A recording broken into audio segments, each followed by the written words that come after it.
Writers, when was the last time you examined your relationship with social media? If it was recent, how'd that go? Most of the writers I know feel this push pull of wanting to spend less time on social media, but also worrying that doing so will harm their author platforms.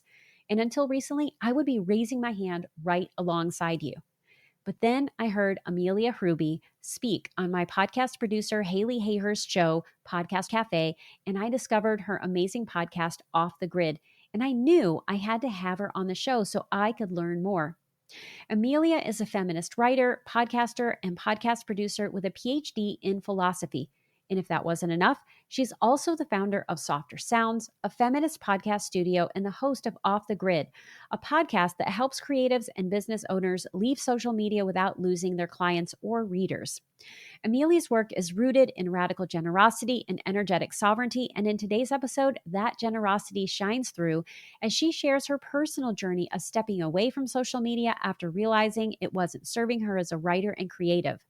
During our conversation, we explore the powerful toolkit she's created for building your business and nurturing relationships without the pressure of algorithms or vanity metrics, and what readers are really looking for.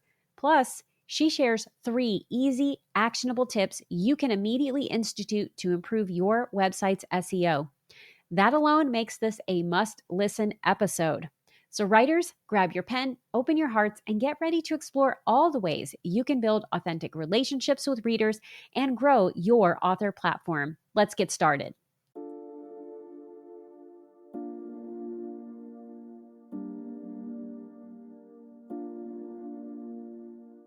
Welcome to Writing Your Resilience, a podcast for writers who want to create stories that change lives, especially their own. I'm your host, Lisa Cooper Ellison. As a writer and trauma-informed writing coach, I'm here to guide you on a transformative journey through the art of writing, self-discovery, and resilience. Each week, I'll share my best tricks, tips, and strategies to help you write more authentically, craft deeper, truer stories, and overcome the common storytelling roadblocks we all face. Together, we'll explore how to bounce back when life gets tough and stay connected to your inner calling. So grab your pen, your notebook, and an open heart. It's time to do the work that changes the world, one story at a time. Hey writers, it is Lisa Cooper Ellison here, and I am so excited to invite you to a special webinar I will be teaching on Wednesday, May 28th. It's called The Art of Reflection in Memoir.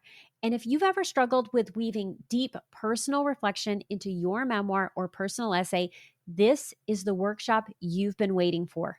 I will guide you through practical tools to transform raw emotion into powerful storytelling, all while staying true to your voice and your experiences. This 90-minute webinar includes a transcript, workbook, and extensive Q&As, and it's just $25. That's right, it's only $25. And while the price is low, attendance is a huge investment into your writing life. So I hope you'll join me on May 28th and make your memoir not just a story, but a transformative experience for both you and your readers by signing up today at janefriedman.com or just clicking on the link in the show notes. I hope to see you there. Well, hello, Amelia. Welcome to the Writing Your Resilience podcast. I am delighted to have you on today. Hi, Lisa. Thank you so much for having me. I am really excited about this conversation. Well, I am a huge fan of Off the Grid. It's an amazing podcast. I'm telling all of you listeners right now, you need to go listen to this. I'm serious, because you are speaking to an issue that is near and dear to my heart, which is our relationship with social media and how we, all of us, can consider it, especially if you have a business. And if you are a writer, like it or not, you have a business that you are running, and you have to decide, how are you going to navigate this? So I always like to begin by giving my guest a chance to share a little about themselves. So what would you like us to know about you and your podcast? Yeah, thanks for that opportunity. I would love for people to know, I suppose, that I am a feminist writer and podcaster. I currently have my own podcast production company called Softer Sounds. And as you mentioned, through the studio, we produce my show Off the Grid, which I always say is about leaving social media without losing all your clients. But for folks tuned in here, maybe it's about leaving social media without losing all your readers or new readers. And the show is really about being a creative person on the internet and ways to share our work and hopefully make some money without relying on these social media apps that can really keep us trapped in the algorithms, for better or worse, often for worse. So it's helpful to know up front that I have a pretty social media neutral perspective. If you're listening to this and you're on social media, that's great. I'm not here to convince you to get off of it. But if you're tuned in because you think maybe you want to be off of it, I'm really here to help you see the many, many pathways forward for all of us, including writers. I feel like writers and authors are always told you can't leave social media, but I disagree. And so that's kind of what we'll be unpacking together today. And as Lisa's already said, if you're into all of that, there's so much more for you to uncover or explore on my podcast, Off the Grid. We're almost 100 episodes in now, including conversations with some really fantastic writers. So lots there. But for now, I'm just pumped to see what we get into here today. Well, I'm excited about this conversation. And I just want to say that is one of the things that I have loved about your podcast is that it is social media agnostic. Like you're not telling any of us what to do. But what I do notice is that every time you have a guest on, recently you had an influencer on. So that's someone who's on social media all the time. Every single guest you have begins to question their relationship with social media, which I love. And some of them say, like, I'm never going to leave. This is what I do. But you give us an opportunity to question that and say, is this really serving me? And if so, how? And how can I do this in a way that is not taking over my life or putting me in a situation where I'm dependent on these algorithms and on these platforms that I don't own. So like, if you have a newsletter, you own that content. But if you're on, any of the social media platforms and you have tons of followers, anything can change at any time. And what are you going to do with that? Yeah, exactly. And I always like to say, I'm a pretty vocal critic of social media companies and the people who own and run those companies. And I'm happy to critique them. I think it's actually really important to do so. But I like to keep those critiques at the structural, systemic company level. I'm never here to critique anyone's individual choices in relationship to social media because this is the sort of broader system within marketing, especially within publishing, that we all have to navigate if we want our words and our work to make it out into the world. But just like you were saying, Lisa, it is also precarious for writers to build their entire platform on social media because it's not an owned channel in marketing speak. Like the social media company owns your relationship with your followers, not you. And also because of many of the terms and conditions on these platforms, they can even make claims to owning your images or your words if you're sharing them there. So I just think there are a lot of reasons, even if you're on social media, why you might want to build other places or channels or bodies of work, like why you want to build all of that elsewhere, even if you're still on the apps, because we want to be taking care of ourselves and our work. And I have to say, the social media companies are not trying to take care of that for us. Yeah, and I see so many writers who are trying to chase the algorithm and all of the things that happen with that. And what ends up happening is that they're putting all of this work into learning whatever the new thing is, and they're not doing their writing. Absolutely. Chasing the algorithm will never lead you to your best work, in my personal experience or otherwise. Absolutely. I totally agree. So one of the things that I also love about your podcast is that you have this beautiful toolkit that gives us this list of things that we can do if we want to get off social media. You also share your own personal experience in the very first few episodes of the podcast about how you got off of Instagram. And so if people want to listen to that, they can listen to your story. But tell us a little about this toolkit. Could you give us a little taste and give us some things we can do if we're thinking about either shrinking our relationship with social media or we're ready to get off? Yeah, absolutely. I think it's probably helpful to know about me, something I haven't shared yet, which is that the reason I left Instagram is largely because I was super bummed out about how my first book and its promotion went there.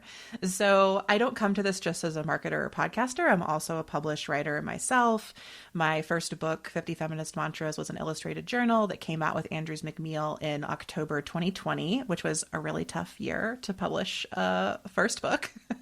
But as I was promoting that book, I went all in on social media. I spent so much money building a brand, building a website, investing in social media strategy and photos. I was all in on Instagram. And my book did okay. I think it sold just over 2,000 copies, maybe almost 3,000, which funnily enough is about how many Instagram followers I had at that time.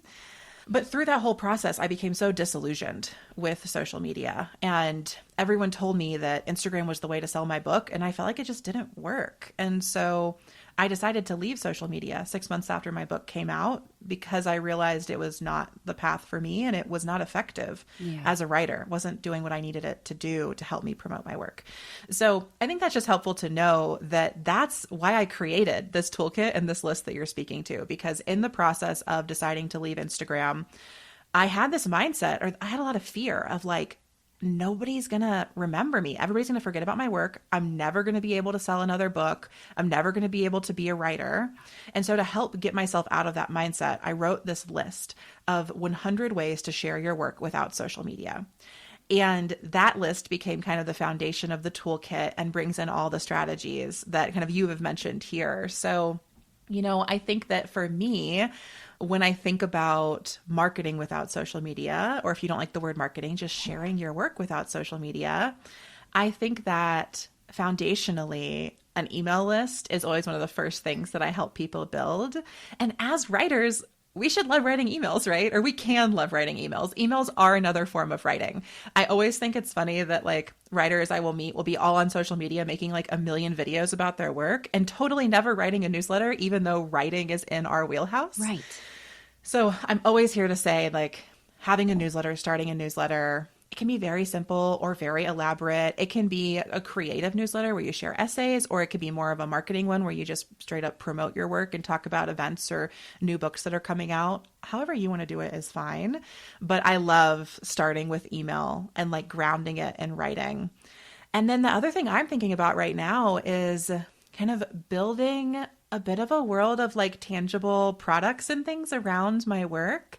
I love marketing with like making stickers or zines or these other things that also feel very much related to the words I love, and how can I bring them into the world in different ways other than just like the book that I'm working on. So that's kind of the story of the toolkit and a couple of things from the toolkit that I'm focused on right now.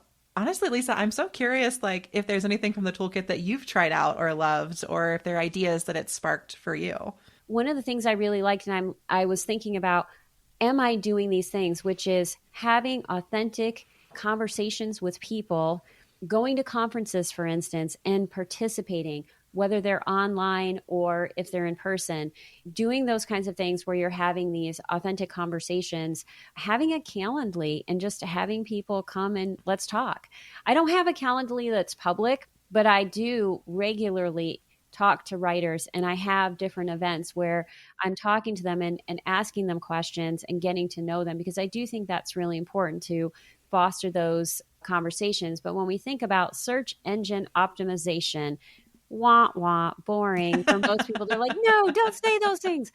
That is a whole rabbit hole that we could go down in terms of what it looks like. But you talk about SEO for your website and how getting more people to come to your website is one of the ways that you can continue to connect with people without social media.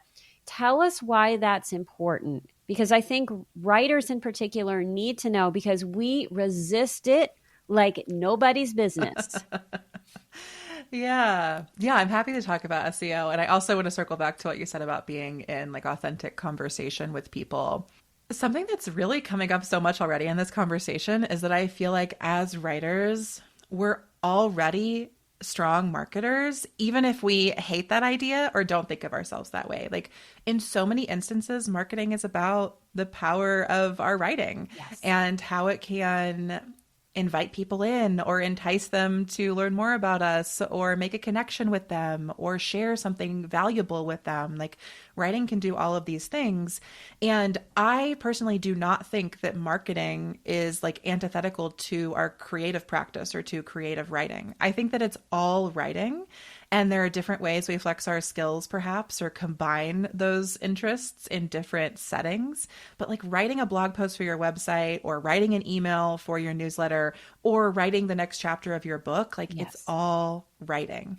So I think that that's really important to remember. And also, I say that because I want to empower writers out there to believe they're already good at marketing because they're good at writing, or they're getting better at writing.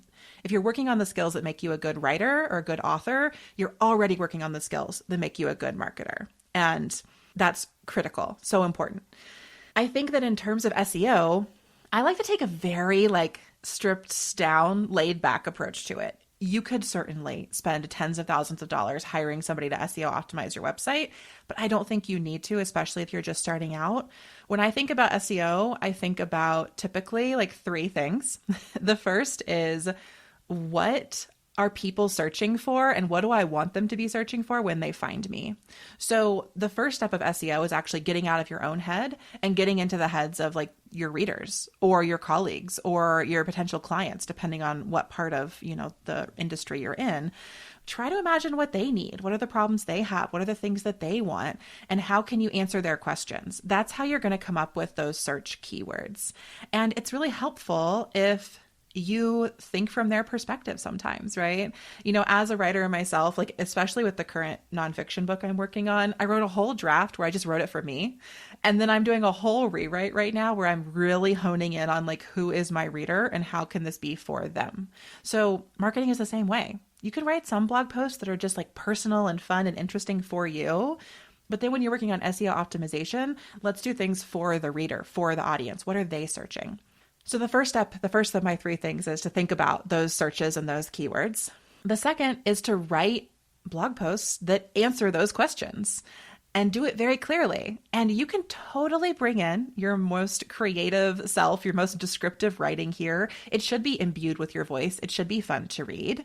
But the third piece then, after you have thought about the keywords, written the beautiful post that answers those questions of the keywords, the third thing you do that I think is so easy and makes it SEO optimized but feels so scary is like, we just put in headings and bullet points. We take it from that like paragraphs upon paragraphs essay you may have written, and we add some headings, H1, H2, different hierarchies of headings, and then we put some bullet points at the beginning and the end. Like, hey, here's what it's going to come up in this. Bullet point, bullet point, bullet point. At the end, here's a recap, more bullet points. And that will organize it enough that the SEO tools that sort of scrape your website to find out what information is there can tell what information is there and can help you start to appear more in search. So that's, like, again, a very basic approach. There are plenty of SEO experts out there who could help you get more detailed, but I find that it can be that simple in the beginning as just like, think about your reader, what they want to know about, write something to answer their question, and then put some headings and bullet points in to create that organized structure. And you've already started to SEO optimize your site. So hopefully that kind of helps with the beginning of answering that question. No, that's an excellent answer. And I think it makes it really manageable. And it was what I started with when I was first thinking about SEO. And what I would say, and you sort of read my mind, you're like, if you're writing a book, you need to be thinking about your reader. And so if you are practicing thinking about your reader in terms of thinking about those keywords, like what are they searching for, answering those questions, and then figuring out how you can format things in a way that's going to allow the bots out there, all of these computers that are scraping your information to do that, then you are making yourself more searchable and you are practicing doing what needs to happen in your book. Because I talk to people all the time about how it doesn't matter the genre, you are having a conversation with your reader and you are answering their question and you are part of a larger conversation of all the things going on around this topic. And so the more you are training your brain to think in this way, the more you're training your brain to create stories that do that work. And you can do it with all your flair, with any structure you want, but you know where you're going. And it gives you confidence when you begin to market your book and you try to put it out on submission, whether you are going to small presses or you're trying to find an agent. You know where you stand in that conversation. You know what your book is trying to do. And that makes all the difference. Yeah, absolutely. I think that In some ways, like getting better at marketing is just a really great way to get better at like the other side of publishing, or like the other side of your book, right? The book process is all about like you and your relationship to your book for so long. But then once it's published, it has a whole readership. And so you have to think about that readership before the book is published. You can't get it published without thinking about them, regardless, as you said. Like you can't go on submission, you can't get an agent unless you've thought about who's going to read this book. And I've just found for me, like, I used to think of that almost with like, if I'm being honest, some like animosity of like, oh, I should just be able to be in my creative process. Why do I have to think about all this other stuff?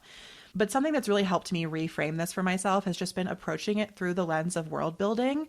And like me and my book and my readers are all in the same world, right? It's not me or them, or me versus them, or me begging them to read me, right? We all live in the same world. And my book is just one piece of that world. Like all of these blog posts we're talking about, or like the stickers I mentioned earlier, all of that lives in the world too. And so, I don't want this to be overwhelming. It's not like I'm saying you have to like write a book and build a whole world, but it is a little bit like you get to write a book and build a beautiful world around it and bring your readers into that process. And some of that is marketing, and some of it is writing blog posts, and some of it is like, it all goes together. And that's the magic of being a writer who publishes books. Like if you don't want to do any of that, just don't publish your books. Just write them. You can stay in your creative zone forever.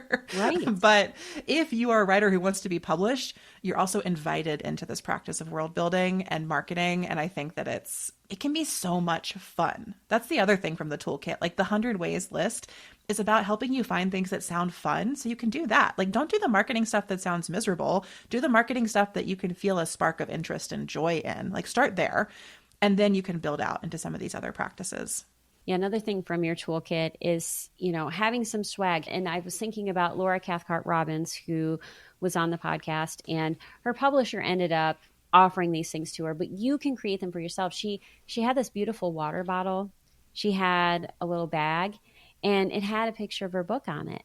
And so anytime, she's walking around, it's right there. And that can start a conversation. So yeah, anytime you can build a world and then have conversations about it, that is the blessing of being a published author and sharing your work in the world. And so you love social media. I've told you that I have a ambivalent/hate relationship with social media. I know that there are times when it is necessary to have some level of engagement, at least right now. But honestly, I think over time it's going to go away from me because it's really a no inside me. I mean, that's how it's felt for the longest time. I do like doing targeted searches for the people that I care about and seeing what they're up to, but doom scrolling or just mindlessly looking at what the reels are, that sucks away so much of my time. And trying to create social media content that has the chance at virality or is going to have this larger reach, it doesn't do great things for my brain. So tell me how your life has changed in a positive way as a result of being off social media. What's your brain like, and what are you able to do without having to think about those things? Yeah. Well, first, I just want to empathize with your experience. I think social media is overwhelming for almost everyone, definitely for anyone who's pressed play on this podcast episode. So when we feel those things, I think it's important to begin with just like a deep breath and like a pause, right? Like a literal like inhale and exhale. Because all of those feelings, like they live in our body, and they make us, I find, really tight and crunched, and like nothing feels like it can flow. And of course, that's the opposite of how we want to feel in our writing, where we can hopefully find flow and the words flow and all of that. So, when I left social media, I think there are two sides to what I always like to say here. One is that I am so much more present in my life. Yeah. I just like don't have so many of the concerns that my peers and friends on social media have. I don't get as sucked into doom scrolling spirals as they do. And all of that feels really good. The other side of it is leaving social media is not going to solve all of your problems. Right. So I don't like to overpromise here either. Like, has it radically transformed my life in the best ways? Yes, absolutely. And also, do I still have problems? Do I still get anxious? Does all of that still happen? Like, yes, 100%. It's a both and here. So when I first left, I really discovered that I had this like huge influx of creative energy because Instagram, the primary platform I was on, was a really big creative outlet for me. I mean, I was creating so much content for Instagram when I was promoting my book. We're talking about like multiple posts a day for months. So when I wasn't putting that into Instagram, I suddenly had all that creative energy to go other places. So my first like 3 to 6 months off Instagram, I was writing all these blog posts. I was sending all these email newsletters. I was like riding this huge wave of that creative output. And then over time, I describe it as like I came back to a human pace, or like I found my pace for the first time. And I got in touch with like, what are my actual rhythms as a creator? Not the rhythm I have to maintain for the algorithm, not the rhythm that feels forced upon me by the industry, but like, what is my actual rhythm? How do I actually create? What are the formats that actually inspire and excite me?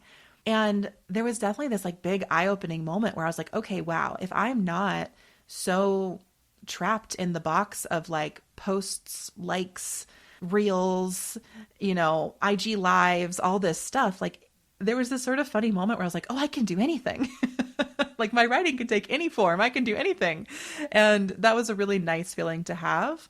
And then, of course, over time, like all the regular stuff comes back. I still get blocked in my work. I still struggle with anxiety sometimes or self-doubt. Like all of that's still present. But I think that what has happened more than anything is like, that's not happening to me because of something I see on social media anymore. It still comes up in relationship to my work, but it's not just because I saw somebody else's post and was like, oh shit, they got a 6-figure book deal and I haven't yet. So now I need to feel horrible for 2 weeks. Like that never happens to me anymore because I'm not engaging in the platforms in that way. So I'm able to stay much more centered in my own experience and much more in touch with my own experience. And I transmute my own struggles, I think, with more ease because I'm with myself rather than like with thousands of people I'm following online. Yeah. So there's lots of openings and it does not necessarily solve everything. I have 2 questions for you. And so I'm going to share them together. And if you forget, I will remind you because it's hard to keep all of this in your mind, especially when you're in a live conversation with someone. So in a recent episode, you talked about that one of your pet peeves, because you're hearing it all of the time, is ROI, like ROI, return on investment. People are always talking about that in business and how that's really bothering you. But a question that came to my mind as I was listening is, what is the ROI, the return on investment, for your presence? And you've answered some of this, but I'm wondering, is there anything else you want to say about that as a way of saying like, yes, this is the great part. And one of the things that can happen when you are off social media is FOMO, fear of missing out. And how are you combating that or living with it as a person who's not on social media? Yeah, okay. Both great questions. And I feel like speak to different aspects of our social media experience. So let me start with ROI. So I will say that like I just I think it's like a pet peeve of mine when we only focus on ROI. I have no problem with like a general conversation around it, but I think that if we are solely focused on the return on investment for every choice we make, we have to kind of lie to ourselves because we can't know what's going to happen. Right. We're projecting into the future.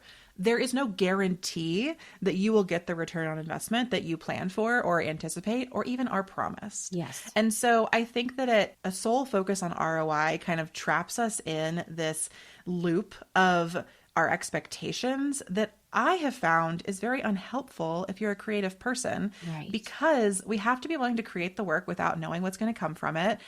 And we have to be open to all of our expectations being exceeded. And I think that ROI sometimes can be a way of like dampening the expectation or being so literal about it that we can't be surprised or delighted by what actually happens because we're so solely focused on that return we were promised or we projected. And so that is kind of my issue, my pet peeve of ROI. I understand how it makes sense in a business context. I don't think it really makes any sense in a creative context. Right. When you're merging those in creative business, I just don't know that it's like the most helpful thing to be focused on. Like the reason I think this relates to social media is because social media provides so many metrics around our marketing that we can become very metrics focused, as if the metric is the return that we want. Yes. So instead of being like, I want to write a book and publish it, and I would love if I heard from a few readers about how much it meant to them, instead we're like, I'm going to post about my book today and I hope that it gets 100 likes. Yes. And actually, like 100 likes and hearing from readers are not the same thing. They're not the same type of validation. They're not the same type of connection. And I think that social media and ROI there just really warps what we think is important about writing or publishing. Also, because those 100 likes do not necessarily translate into any book sales at all. Mm-hmm. And so I think that this is sort of my issue with ROI. In terms of your question around like the ROI on presence, well, I honestly don't really think of it that way. My friend and off the grid guest, Amelia Knott, wrote a beautiful book called The Art of Thriving Online. And she talks about, I think actually quoting another podcast guest of mine, Pascal Cote, about reframing KPIs instead of being key performance indicators, being key presence indicators. And that I think is a beautiful reframe. It's like, it's not about the performance. It's about how present we could be with the process. Like, am I with my work every step of the way? And that again, like, is anti ROI, because ROI is requiring us to project into the future and think only about the return. But a key presence indicator is about staying with ourselves through the process, being present with it. And I find that, how has that like changed for me since I've left social media? I'm just so much more present in what is happening in every stage of my creative practice and creative process. And also, I think I am much more, I'm like focused on the results I actually care about, the things that actually matter to me, Yes. like my book having a beautiful cover. I care about that more than I care about like that book cover being in 200 Instagram posts. Yes. And so I've been able to kind of shift that. And also, I think that it's not just that I'm more present. There's like a texture here that I'm trying to feel into what it means, or there's something around like the ROI on presence or the key presence indicator keeps me from getting so like the colloquialism I'm coming up with is like lost in the sauce, but that's not quite the right phrase that I want. But it's just that like, I feel like my attention is focused on the things I want it to be focused on, not the things that everyone else tells me are important. Yes. About my book or my business, or my book and my business. And that has been such a valuable shift for me. And I think has been a huge difference between putting out the book that I put out almost 5 years ago now, and then thinking about my next book that I'm hoping to publish this year. And then how that relates to FOMO. Well, I think that it's so interesting to think about FOMO now for me, because FOMO was a huge part of my social media experience in the earliest years of it. Like when I really was, especially when I was younger, was in my early to mid 20s, I like used social media to see what other people were up to and then feel bad if I wasn't up to stuff like they were. Right.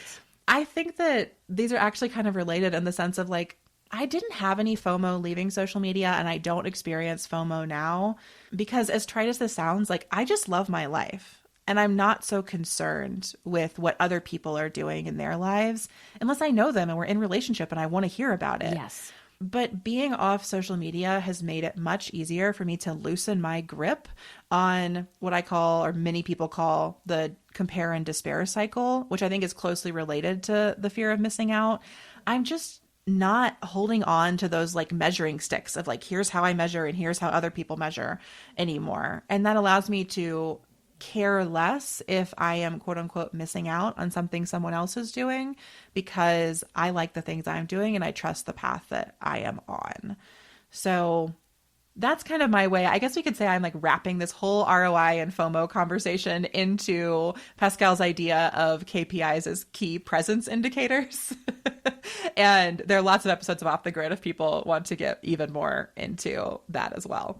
Yeah, I love thinking about how being off social media allows you to engage in life in a richer way and to love your life. And what was coming to mind as you were talking is that we're recording this in March, and we're recording this just before the AWP conference. So that's the Association of Writers and Writing Programs conference. It's a huge writing conference. And what I have seen year over year is that those who don't go see the photos on social media of the people who went. And before, they had chosen not to go for a wide variety of reasons. And I tell people AWP is something you only want to go to if you have a reason to go because it's so huge. It's easy to get lost. But once they see that, then they're disappointed in their own lives when they may have had a great day or had a wide variety of wonderful things happen. It's like, oh, but my life wasn't like this. And so, yeah, shifting that paradigm and finding those places where you can love your life and define what that is for you, and then have those ways of authentically engaging is really important. And one of the things I was listening to one of your episodes, and it was about being seen and how that's one of the maybe the false metrics that we can fall into with social media is this belief that, oh, if I'm out there, and especially if I have the likes and I have like the vanity metrics that are going to show that I'm being successful online, that it's a way of being seen. And that's not necessarily the case. How do you handle that in your own life in terms of feeling like you are still seen?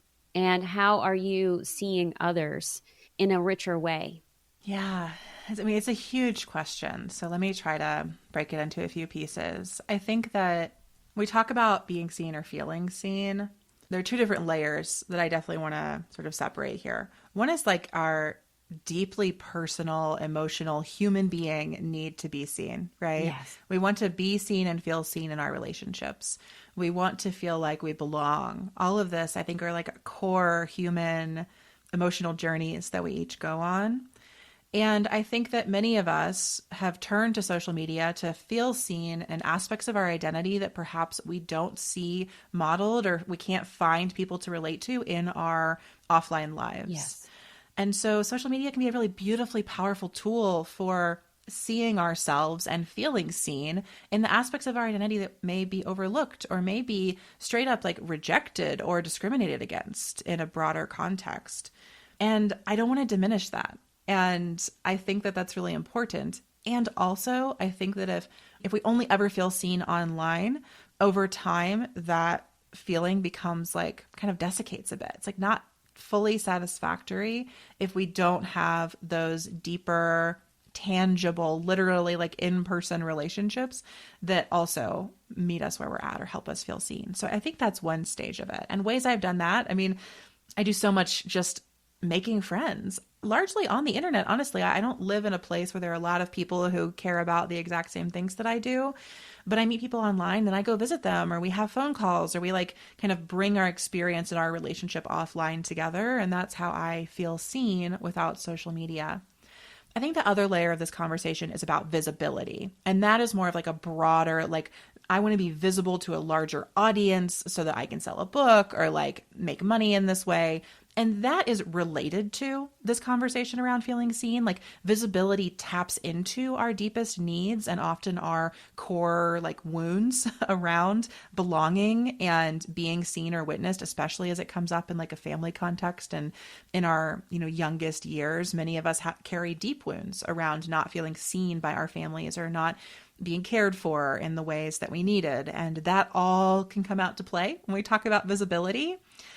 But when we're looking at visibility, we're talking about building an audience or being in front of a larger audience. And audience building is different than relationship building. It's happening on a different scale. It's one to many, not one to one or one to few. Yes.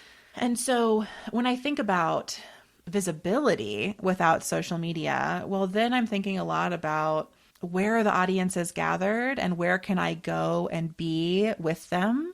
And also then how can I start to build my own audience and bring people toward me? So visibility has these like dual motions of like, I have to go out in front of other people and I have to bring people toward me. And I think that that's a lot of work to do when you're also like trying to write your book and hang out, like hang out in your creative process. But I was just thinking like bringing this back to our conversation around like ROI and FOMO. And then I said earlier, I was going to wrap back in like authentic conversations and relationships. I think it all starts small. Like sometimes when we're thinking about feeling seen or being seen, we jump straight to that like I need an audience of millions of readers. Or like we look at Elizabeth Gilbert and we're like, I want to be her, but I'm over here Mm-hmm. with my audience of Yes. 3 readers right now, right? So it's like there's a big, huge distance between those two things, right? And so I think that we start on that interpersonal relationship building level. Have conversations with people who read your book. Move out of the broadcast model of communication, because what I see far too many people do is you're a tiny, just getting started writer, or you're an established writer who has a small audience, but all you ever do is broadcast at people. You get on social media, you put these posts out there, you never have those one-on-one or small group conversations, you don't do the book events, you just go to these like massive conferences and feel invisible there, but none of that is actually building relationships. And that's where it all starts. And as you build more relationships, you can really step into visibility, because now you have relationships that will put you on a bigger stage. They'll put you in front of people who will put you in front of their audience. And you can start to get that momentum. And that is how visibility grows. It starts in those like interpersonal moments where we feel seen and see other people. And then it builds into more of the visibility and the audience building. And so I think it's just really important to like know that it's both and know what stage that we are at and cultivate those skills over time too. Because the other thing people don't anticipate that I will share from firsthand experience is that we have to kind of expand a window of tolerance for visibility. Yeah. If you go from an audience of 3 to an audience of 3 million overnight, your body cannot handle it. Mm-hmm. Like it does not work. And this happened to me last fall when I had the amazing experience of being a guest on We Can Do Hard Things, which is Glennon Doyle's podcast, and was a huge opportunity for me. I mean, they have, I don't even know, 100 times, 1,000 times, 10,000 times the audience that I have. And my body was so panicked because I'd never spoken to that many people before. I'd never put my work on such a public stage. And so far in my career, my audience has grown very organically at a pace that my nervous system could keep up with. But that was just this moment where I was way outside my window of tolerance and I had to figure out how to handle it. And I think that we don't talk about that enough in these conversations. Like, I can just imagine so many listeners here who have like been to a workshop on how to like grow your audience, but have not thought about any of these things around the levels of like how to feel seen, the core wounds that come up with that, ways to heal those, how to build relationships, how to move into audience building. Like it's a very slow step-by-step process that we can take at our own time, and that I think we're actually better served moving through slowly than like the sort of like viral social media fame success path we're told we should want. I love that you said that, because that is what I work with people on all the time. Yeah, because we do need to move at a speed that our nervous systems can handle. Because, yes, in terms of outward success, having something go viral can seem great for about 3 seconds. That's about how long it's going to feel great. And then we have to deal with the fallout of what is it like for us to be seen and how are we going to handle that. So building an organic audience slowly over time is actually going to serve you so well. And you know that that audience is going to be there, because I think one thing that can happen, especially if you have skyrocketing success, you can also have skyrocketing fallout, and you can have people who aren't there anymore. And I noticed that one of the things that you're doing is you have a group that's starting in March, and your episode unfortunately is not going to air for a little while, but you are building community, and you're like, hey, come write with me. Let's have this co-writing space. Let's be in community together. Let's continue to have conversations. And I think that is a wonderful way to have that both and, right? I am in a creative space. I am tapping into that energy, and I'm getting to know my audience and the people that care about my work. So I'm going to end with 2 questions, and then I'm going to give you an opportunity to tell everybody how they can connect with you. But the first question is, you have a book that is in the process. I don't know how much you want to say. We talked about it. So I want to give you an opportunity to say that, where it is in the process. But as you think about this book and you think about where you are now, which is not on social media, versus where you were with your first book, which you were on social media, what's one thing you're thinking about doing to market that in a new and fresh way? Yeah, so I'm currently working on a book called Your Attention is Sacred Except on Social Media. It's at a kind of funny stage in the process right now, where as we're recording this, I'm awaiting an offer from my publisher. Just to get briefly into the weeds for all the writers out there, my first contract had a right of first refusal clause in it. So when I went to write another book, I had to send it back to my first publisher. I actually thought I was going to self-publish this book, and I still might. By the time you listen to this, it may be that I am self-publishing this book, but I'm kind of sitting with this question of what do I want to do? Do I want to publish traditionally again? Do I want to go into self-publishing and do it my own way and take on all the work that that requires? And I've had both experiences before, because my first book, I actually self-published it first, and then it was picked up and republished by the publisher. So I love every aspect of the publishing industry and of the writing and the publishing process. And I've done it myself, and I've done it with industry support. And I think there are pros and cons for both. In terms of how I'm thinking about promoting this book, I mean, I know your question was like, what are fresh ways that you're thinking about doing this? But I think that part of me wants to be a bit of a like curmudgeon and say that like I'm doing a lot of the tried and true stuff that I think does work. So obviously I have an email list and a podcast of my own that once the book is officially official, however that happens, we'll be promoting those things. We'll be pushing pre-orders. We'll be inviting people to support in different ways. But I'm also taking my own advice around world building. I'm thinking about like, what are the zines? What are the stickers? What are the, people, what are the products that I can wrap into this that make it feel like a book, but also more than a book? And I'm thinking about all of the relationships that I have and have built, and how can I activate those people to be talking about the book, sharing the book, and putting it out there. And for me, those people are not influencers that I'm like sending book boxes to or something like that. They are people I know and love and care about. I mean, as I've said already, my podcast Off the Grid has almost 100 episodes now. The majority of those have been interviews. That's a whole group of people that I've gathered and nurtured and created, who all have their own platforms, who can all help me promote the book. I also think that strategy is just what will carry me through. So for me, again, it's email, it's podcast, it's cross promotion, and it's world building, fun things, books like stickers and flyers and zines and other stuff I can create around it.